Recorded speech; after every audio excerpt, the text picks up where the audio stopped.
People are coming and visiting, as you know, last week from across the country, and I'm grateful to people who thought it not robbery. Some people just wanted to come to Buffalo just to be in Buffalo. And in the next service, we'll have other people who are visiting. But I got this call that I didn't recognize the number from New York the other day. And the call just said, the person just said, hey, it's your friend Andy, and I'm just calling to check on you. I've been seeing you all on all of the national news, and you're doing a great job. And when I say he's my friend, it's because when I was laying in the bed with COVID the first time, I got a call from the then governor of the state of New York in my bed. And when and you all know how upset I was when certain things were opening up and churches were not opening up. And I said it, and I got a call. And he said, I'll put you on the task force for COVID for the state of New York so you can help us figure this out. And he wanted to stop by to greet you all and to really be here. And that's what he said. I want to be in Buffalo. I want to be in church. I want to be where I was when I was governor and when I was running for governor. And some people run and they get elected, and then when they're not elected anymore, they act like they don't even know who you are. Will you welcome Governor Andrew Cuomo?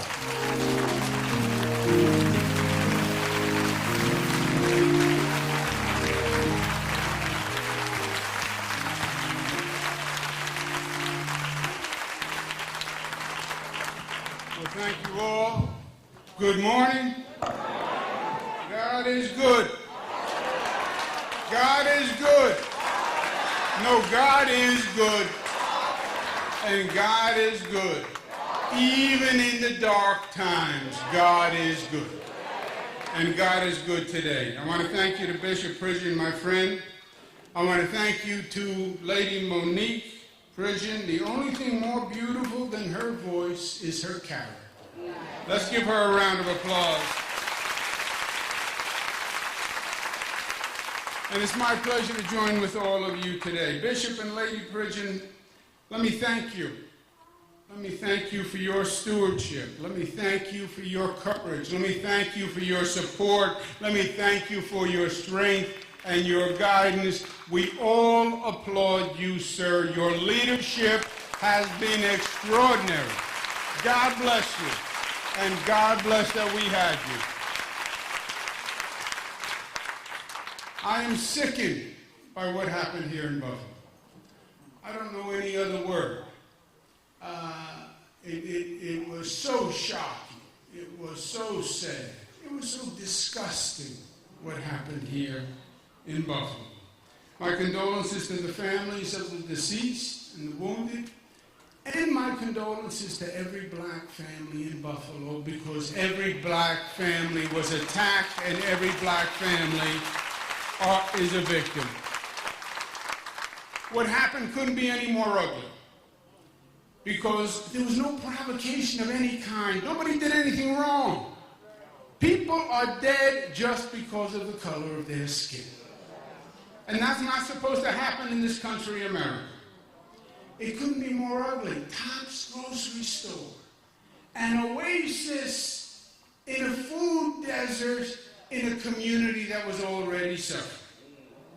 It couldn't be more ugly because we wanted to believe that this type of activity was a stain in America's past and had no place in the present. But this race-based mass shooting goes back to the old days. It's like the lynchings. Instead of a noose, they use an assault rifle. That's all this is. And it couldn't be more ugly because we're shocked, we're saddened, but this nation has no right to be surprised. We know there's a cancer growing in the body of America, and we know that the cancer has been spreading. We've seen all the reports. That's the list of all these mass murders that have been happening. Hundreds of mass shootings. In one of the news stories that I read this week, a woman named Toni Arrington said, in essence, she didn't care what President Biden said when he killed. She wanted action. She wanted action. I heard the voice of Fannie Lou Hamer saying, I'm sick and tired of being sick and tired. And Tony's right. We need more than words. We need action. The result of this tragedy must be that we actually finally do something to address the problem. 2022, the new normal. This cannot be part of the 2022 new normal. This cannot be part of the new normal. Now, Deuteronomy 16:20 tells us, justice, justice thou shalt pursue. But the Lord doesn't just say pursue justice. The Lord wants results. He is a result-oriented individual. Micah 6:8, the Lord requires us to do justice. Requires us to do justice. And justice here is we must stop this cancer from spreading. And we can. And we can. First, we need to do something about these darn assault weapons. Rifles that are designed for no other purpose except to kill the most number of human beings as quickly as possible. Nobody goes hunting with an assault rifle. No more excuses from our elected officials. I know it's hard to ban assault weapons. We did it in New York. We passed the law, the toughest gun safety law in the nation. Change doesn't come easily. You have to fight for it.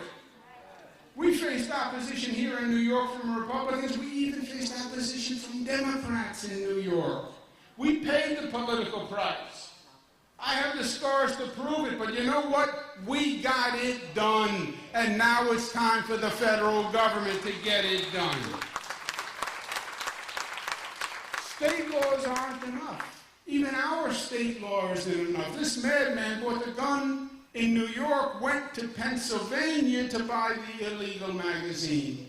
We need federal action. Ban these assault weapons and ban them now. Micah says, do justice. I sued the Ku Klux Klan when I was in the Department of Housing and Urban Development. These racists, these fascists, these white supremacists, you know what they are? They're cowards. They are cowards. Years ago, they hid under white hoods. Today, they hide in the anonymity of the internet. They are cowards. These people are domestic terrorists. So let's change the federal law. And if a social media network is the place where these terrorist plots are being planned, then they should be held legally accountable, just as they are with foreign terrorists. Because either way, they are planning to kill mass murder on Americans, and it has to stop. Micah says, do justice.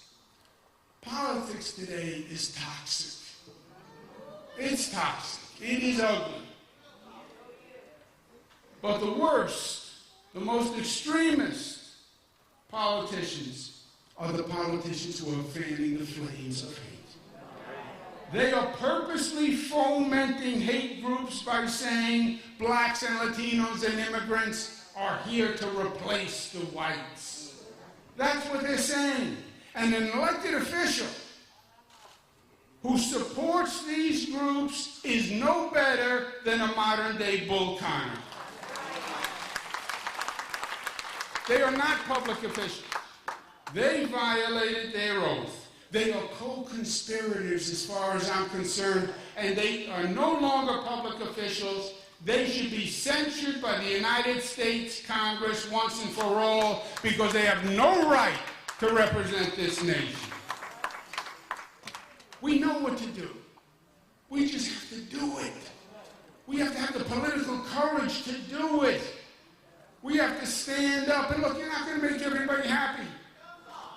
If you want to make everybody happy, you never should have gone into politics.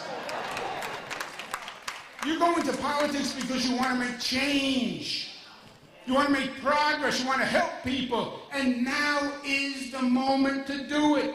We have a Democratic president. We have a Democratic Senate. We have a Democratic Congress. If it doesn't happen now, when is it going to happen?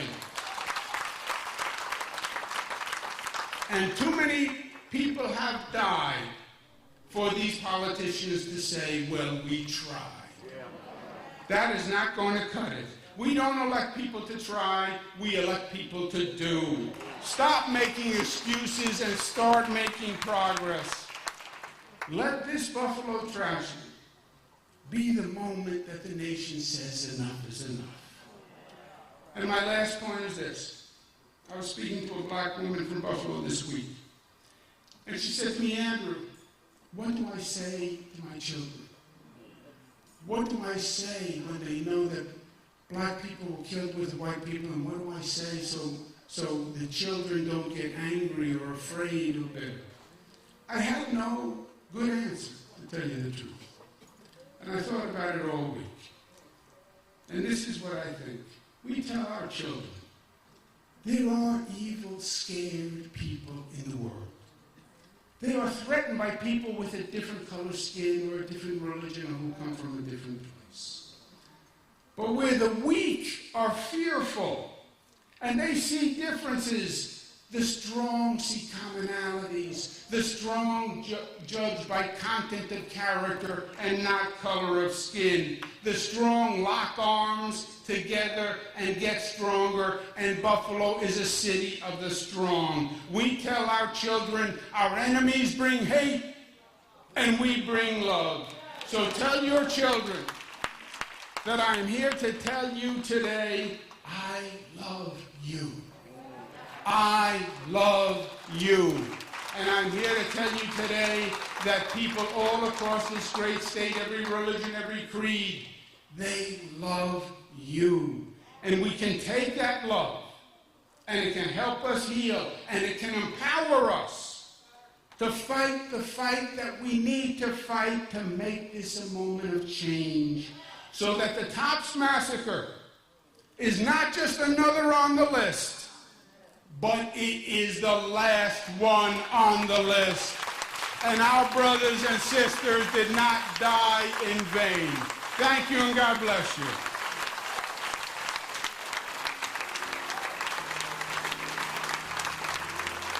Come on, let's thank God. This is a time now for unity, love. I did not get a chance, obviously, in this month, this mental health awareness month, to deal with mental health.